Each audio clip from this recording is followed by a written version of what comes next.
Breaking news. ఇప్పుడు ప్రపంచ దేశాలతో పాటు భారతీయులంతా ఎదురు చూస్తున్న విషయం, పాకిస్తాన్ మనం ఎప్పుడు కొట్టబోతున్నాం, పాకిస్తాన్ని మనం ఎలా కొట్టబోతూ ఉన్నామని. 22వ తారీఖున కాశ్మీర్లో అటాక్ జరిగిన దగ్గర నుంచి కూడా భారతీయుల్లో రగులుతున్న విషయం అదే. నిన్న ప్రధాని కూడా మాట్లాడారు, ఈ దాడి తర్వాత ప్రతి భారతీయుడి హృదయం రగిలిపోతుందని. ఇప్పుడు మనం చూస్తున్నాం ఎన్ని కామెంట్స్ వస్తున్నా, ఏ భారతీయుడిని కలిపినా మనం పాకిస్తాన్ ఎప్పుడు కొట్టబోతున్నాం, ఇంకా ఆలస్యం ఏంటి ఆ భారతీయులు ఒక భావోద్వేగంలో మాట్లాడుతున్నారు. అదే సమయంలో ఏం జరగబోతోంది, సరిహద్దుల్లో ఏం జరుగుతోంది, మన త్రివిధ దళాలు సన్నాహాలు సన్నద్ధత చూస్తూ ఉంటే మనం పాకిస్తాన్ని కొట్టబోతున్నాము అని. అయితే అటాక్ ఎప్పుడు ప్రారంభం కాబోతోంది, ఫైరింగ్ ఎక్కడ ప్రారంభం కాబోతోంది, ఈ విషయంపైనే ఉత్కంఠ మనకి కనిపిస్తూ ఉంది. ఇప్పటికే మనకి ఆర్మీ సిద్ధమైపోయింది, నేవీ సిద్ధమైపోయింది, ఇటు ఎయిర్ ఫోర్స్ కూడా సిద్ధమైపోతుంది. అయితే ఫస్ట్ అటాక్ ఎక్కడ జరగబోతోంది, ఎప్పుడు పాకిస్తాన్ని కొట్టబోతున్నామని. పాకిస్తాన్ని కొడితే ఎవరు పాకిస్తాన్కి సపోర్ట్ వస్తారు అని. చైనా పాకిస్తాన్కి సపోర్ట్ చేస్తుందా? ఇప్పటికే కొన్ని దేశాలు, టర్కీ నుంచి ఒక విమానం కూడా ఈ పాకిస్తాన్లో ల్యాండ్ అయినట్టుగా తెలుస్తోంది. అది రవాణా విమానం, అయితే అది యుద్ధ రవాణా విమానంగా తెలుస్తోంది.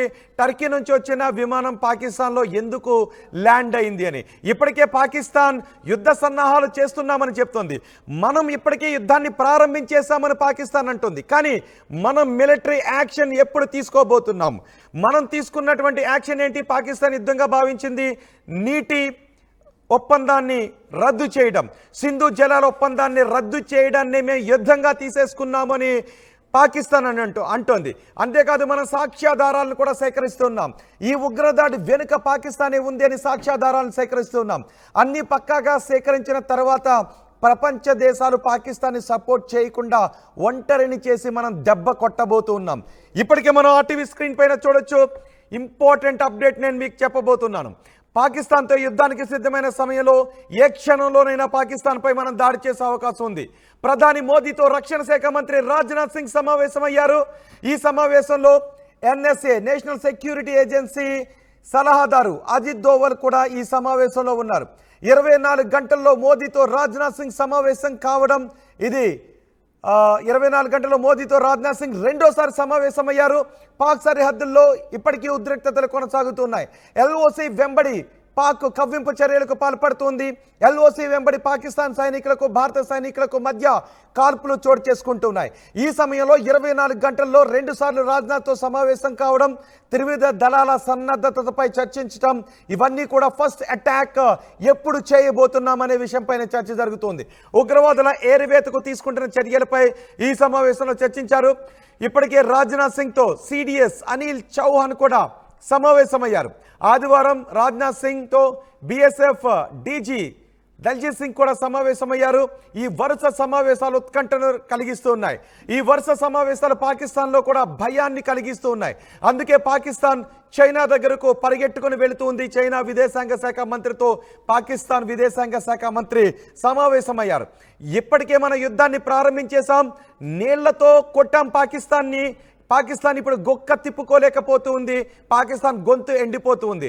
ఇక మన సైనిక చర్య ఎలా ఉండబోతోంది? ఇప్పటికే పిఓకేతో పాటు పాకిస్తాన్లో ఎక్కడెక్కడ ఉగ్ర శిబిరాలు ఉన్నాయో మన వాళ్ళు ఐడెంటిఫై చేశారు, వాళ్ళు గుర్తించినట్టుగా తెలుస్తోంది.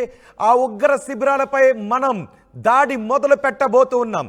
అన్ని సాక్ష్యాలు, ప్రపంచ దేశాలు ఎవరైనా పాకిస్తాన్కి సపోర్ట్ చేస్తే మనం చూపించడానికి సాక్ష్యాలను సిద్ధం చేసుకుంటూ ఉన్నాం. ఇటు త్రివిధ దళాలు కూడా సిద్ధమైపోయాయి. ఫస్ట్ అటాక్ ప్రారంభమయ్యే అవకాశాలు మరికొన్ని గంటల్లోనూ త్వరలోనూ ఉండే అవకాశం ఉంది. ఆ ఫస్ట్ అటాక్ ఉగ్ర శిబిరాలపై ఉండే అవకాశం ఉంది. ఆ ఉగ్ర శిబిరాలపై మనం చేసే అటాక్ తర్వాత పాకిస్తాన్ రియాక్షన్ ఎలా ఉంటుందనేది కూడా ఇప్పుడు ఉత్కంఠ కలిగిస్తోంది. మా ప్రతినిధి రామ్దాస్ ఉన్నారు పూర్తి సమాచారం అందించడానికి. రామ్దాస్, ఇప్పటికే వరుస సమావేశాలు జరుగుతున్నాయి. రక్షణ శాఖ మంత్రితోనూ రక్షణ శాఖ ప్రతినిధులతోనూ ఈ త్రివిధ దళాల అధిపతులతో కూడా ఈ సమావేశాలు జరుగుతూ ఉన్నాయి. ఈ సమావేశాలతో పాకిస్తాన్ భయపడుతుంది. సో ఫస్ట్ అటాక్ ఎలా ఉండబోతోంది అనే చర్చ కూడా జరుగుతుంది. సో ఈ సమావేశాల సారాంశం ఏంటి, సమావేశాల తర్వాత ఏం జరిగే అవకాశం కనిపిస్తోంది? ముఖ్యంగా ఇవాళ 2 ప్రధాన అంశాలు చర్చకు రాబోతున్నాయి. ప్రధానికి రాజ్నాథ్ సింగ్ మధ్య భేటీకి సంబంధించి, ముఖ్యంగా ఇప్పుడు సరిహద్దులో నెలకొన్న టెన్షన్ సంబంధించి రాజ్నాథ్ సింగ్ పూర్తిగా ప్రధానికి బ్రీఫ్ చేస్తున్నారు. ఇంకా రెండవది చాలా కీలకమైంది. ఇవాళ ఫ్రాన్స్ తో ఒక కీలక ఒప్పందం జరగబోతుంది. దాదాపు 26 రఫేల్ మెరైన్ యుద్ధ విమానాలు ఇవాళ కొనుగోలు సంబంధించిన దాదాపు 63,000 కోట్ల విలువైనటువంటి డీల్ ఇవాళ ఫ్రాన్స్ తో ఒప్పందం చేసుకోబోతుంది. సో దానికి భారత ఫ్రాన్స్ రక్షణ మంత్రులు కూడా వర్చువల్ విధానంలో దీంట్లో పాల్గొంటున్నారు. డిఫెన్స్ సెక్రటరీ అలాగే ఫ్రెంచ్ అంబాసిడర్ కూడా ఈ ఒప్పందంలో పాల్పంచుకుంటున్నారు. ఇప్పటికే మనకు తెలిసింది 2016 ఒప్పందంలో భాగంగా భారత్ 36 విమానాలను కొనుగోలు చేసింది. దీంతో ఇప్పుడు తాజాగా మరొక 26 అంటే మొత్తం 62కు చేరుకోబోతుంది. ఈ ఒప్పందం ఒక రకంగా ద్వైపాక్షిక రక్షణ సహకారాన్ని బలపరిచే అంశం. ఇప్పుడున్న ఉద్రిక్తత నేపథ్యంలో మనకు మరొక 66 రఫేల్ మెరైన్ తోడవుతున్నాయి. అవి ఐఎన్ఎస్ విక్రాంత్ నుంచి ఈ రఫేల్ మనం స్టార్ట్ చేస్తే కనుక నేరుగా కరాచీ వరకు అటాక్ చేసే అవకాశం ఉంది. సో ఇది one of the most important. And ఇంకోటి ఏంటంటే ఇప్పుడు కొనసాగుతున్న టెన్షన్ నేపథ్యంలో నిన్న సిడిఎస్ అనిల్ చౌహాన్ ముఖ్యంగా రాజ్నాథ్ సింగ్ తో భేటీ అవ్వడము పలు దఫాలుగా అనేక అంశాలపై చర్చించారు. ఇవాళ తాజాగా ఆ అంశాలన్నీ కూడా చర్చిస్తున్నారు. ముఖ్యంగా మిలిటరీ బాస్ అనిల్ చౌహాన్ చెప్పిన ప్రతి అంశాన్ని ఇటు సెక్టార్ లో ముఖ్యంగా జమ్మూ కాశ్మీర్ సెక్టార్ లో ఇవాళ కూడా పూంచ్ పుల్వామా తర్వాత కొన్ని సెక్టార్ లో ఇంకా ఎల్ఓసి దగ్గర కాల్పుల విరమణ ఒప్పందాన్ని ఉల్లంఘించి పాకిస్తాన్ జరుపుతున్న కాల్పులు, అలాగే మనం ఏ రకంగా సన్నద్ధమవుతున్నాం, త్రివిధ దళాలు ఆర్మీ, నేవీ అలాగే తర్వాత ఎయిర్ ఫోర్స్, ఈ మూడు ఏ రకంగా సన్నద్ధమవుతున్న విషయాలు కూడా వివరిస్తున్నట్టుగా తెలుస్తుంది. ఇప్పటికే chief of defence staff Anil Chauhan ప్రస్తుతం ఆయన సౌత్ బ్లాక్ లోని ప్రధానమంత్రి కార్యాలయంలో ఉన్నట్టుగా తెలుస్తుంది. అవసరమైతే ఈ క్షణమైన ప్రధానమంత్రి ఇంటికి పిలిచే అవకాశం కనిపిస్తుంది. ప్రస్తుతానికైతే ఈ భేటీ ఎక్కడ జరుగుతుందంటే ప్రస్తుతం 7 లోక్ కళ్యాణ్ మార్గ్ ప్రధానమంత్రి ఇంట్లో జరుగుతుంది. అక్కడ అజిత్ దోవల్ మాకు సాయం చేయండి అని అమెరికా స్వతంత్రంగానే మనకి సపోర్ట్ చేయడానికి ముందుకు వస్తుంది. ఇప్పుడు అందరూ చూస్తున్నది ఫస్ట్ అటాక్ ఎక్కడ ఉండబోతోందని. ఈ ఫస్ట్ అటాక్ ఉగ్ర శిబిరాలపై ఉండే అవకాశం ఉందా? ఈ ఫస్ట్ అటాక్ ఎక్కడ ఉండే అవకాశం ఉంది?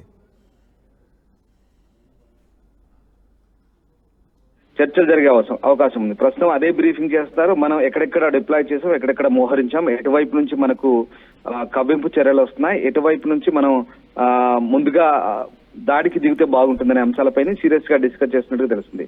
మరొక అప్డేట్ ఏంటంటే ఇందాక మీరు చెప్పినట్టుగా తుర్కీ మొదటి నుంచి కూడా టర్కీ చాలా బలమైన మిత్ర దేశం పాకిస్తాన్ కి. అంతర్జాతీయ వేదికల మీద కాశ్మీర్ విషయంలో పాకిస్తాన్ కు మద్దతుగా ప్రతిసారి వాళ్ళు వితండవాదం చేస్తుంటారు. ఇప్పుడు అదే జరుగుతుంది.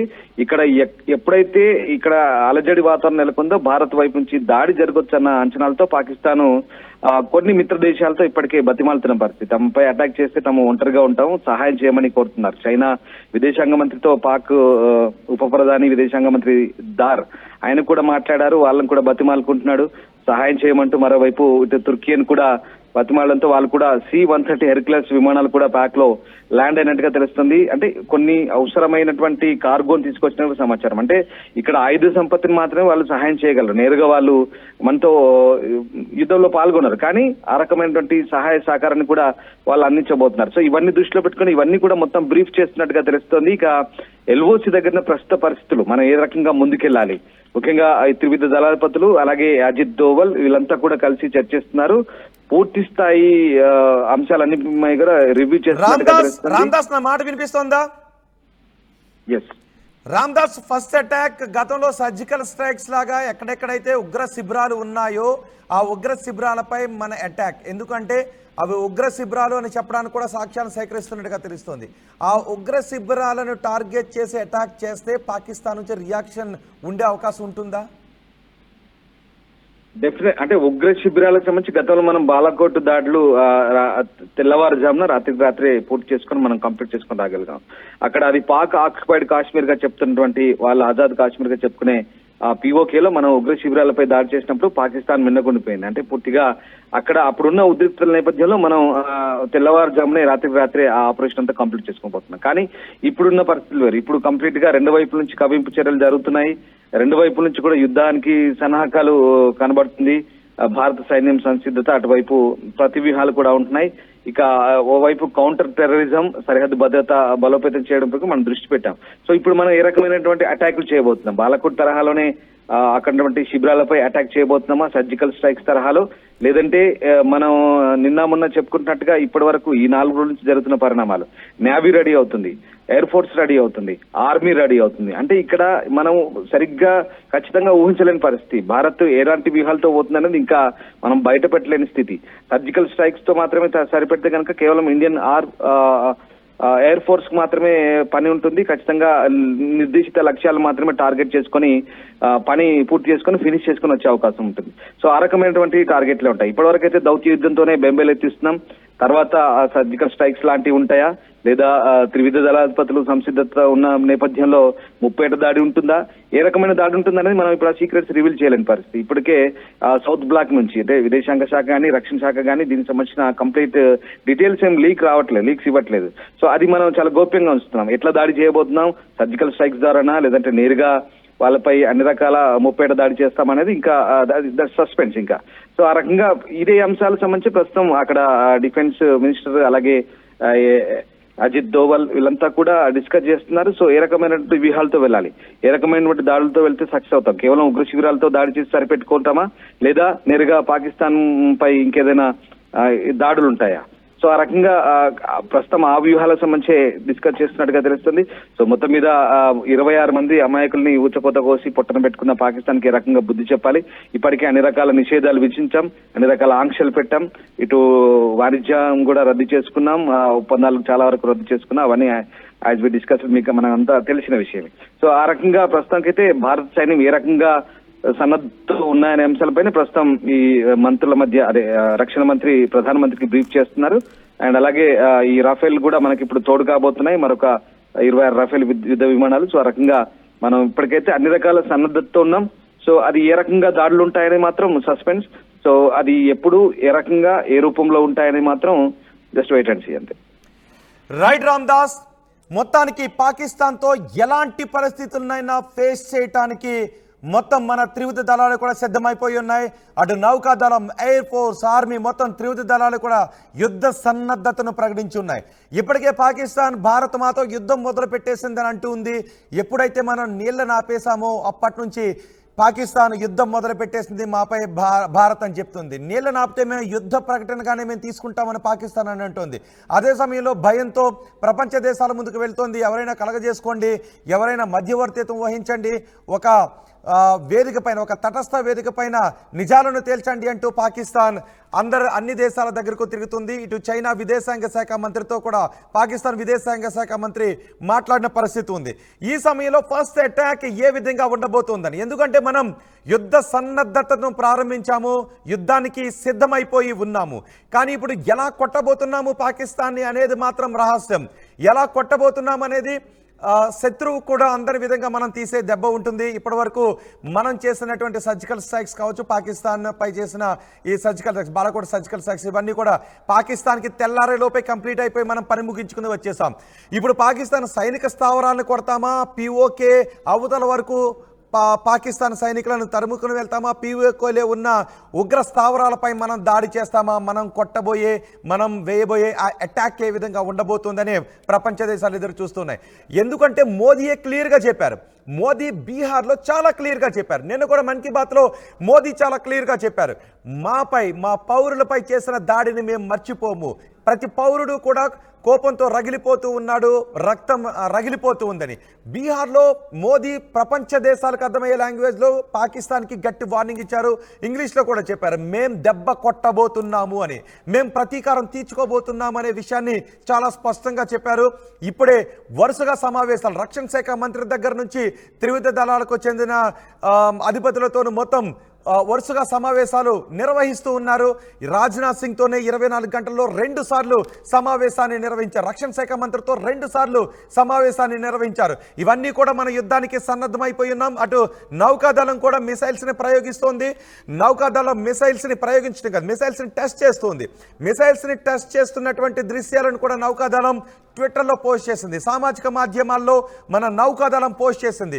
ఈ సన్నద్ధతతో పాకిస్తాన్ వెన్నులో భయం మొదలైంది. అటు నీళ్లను ఆపేయడంతో కరువు మొదలవుతుందేమో, పాకిస్తాన్ ప్రజలు పాలకులపైన సైన్యం పైన తిరగబడతారేమోననే భయం వాళ్ళలో వెంటాడుతూ ఉంది. ఇక భారత్ ఏ విధంగా అటాక్ చేయబోతోంది, భారత్ అటాక్ సైనిక స్థావరాలపై చేస్తుందా, ఉగ్ర స్థావరాలపై చేస్తుందని పాకిస్తాన్ భయంతో వణికిపోతుంది. ఈ దెబ్బతో పాకిస్తాన్కు చెందినటువంటి 1200 మంది